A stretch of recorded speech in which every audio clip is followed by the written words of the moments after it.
महतो के धरती में उपस्थित इस ढांगी मैदान में जितना जन भी हमारे से बोर छोट आयला सबके एक साथ हाथ जोड़ के क्रांतिकारी जोहार करो। राज्य मेरा जल रहा है, आग लगी है सीने में, राज्य मेरा जल रहा है, आग लगी है सीने में, हुक्मरान सब व्यस्त है खून गरीब का पीने में, तो राम मंदिर या बाबरी का पक्ष नहीं मैं लाई हूँ, तो राम मंदिर या बाबरी का पक्ष नहीं मैं लाई हूँ, घायल झारखंड चीख रहा है, चीख सुनाने आई हूँ। तो आखिर इस सोना के झारखंड, इस झाड़ी के झारखंड, इस पहाड़ के झारखंड कीले घायल भेलर कीले चीख रहल है। तो इटा हमनी जाने के और समझे के और जान समझ के इस बार 24 में बदलाव करे के जरूरत हो। काहे कि अभी बदलाव नहीं करला तो जे घायल झारखंड चीख रहल हो आगे चल के बस धुआं और प्रदूषण के झारखंड रह जीतो और बाहरी के दबदबा बाहरी के आदमी हिया रात चले तो पान खाए के थूकतो और हमली महुआ के दारू बेचबा और पी के लुढ़क जीबा। तो कीले झारखंड राज और ककर खातिर ई राज, ककर खातिर जे हिया के लोकसभा में बैठतो और पान पी के थूकतो का खातिर और हमले पुरखा हिया मरले मिटले और हमले झोड़ा ढोबा और हुआ के अखबार में तो न्यूज पेपर में तो कि फलना गांव के आदमी चाल धसे से मर गेलो। तो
लाचार नहीं, बेचारी नहीं, मैं धधकती चिंगारी हूँ। लाचार नहीं, बेचारी नहीं, मैं धधकती चिंगारी हूँ।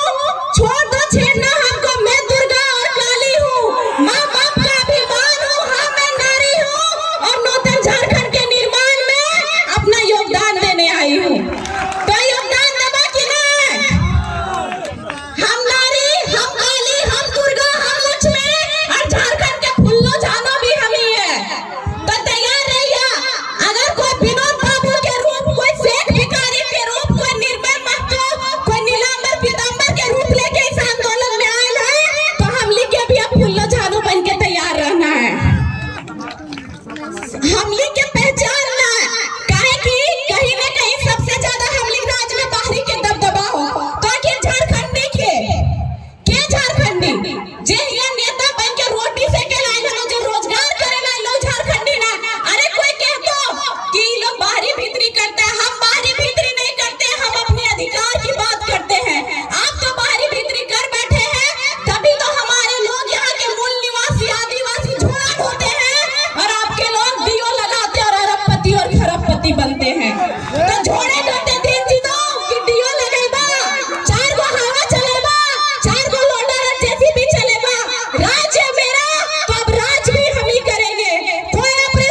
जोहार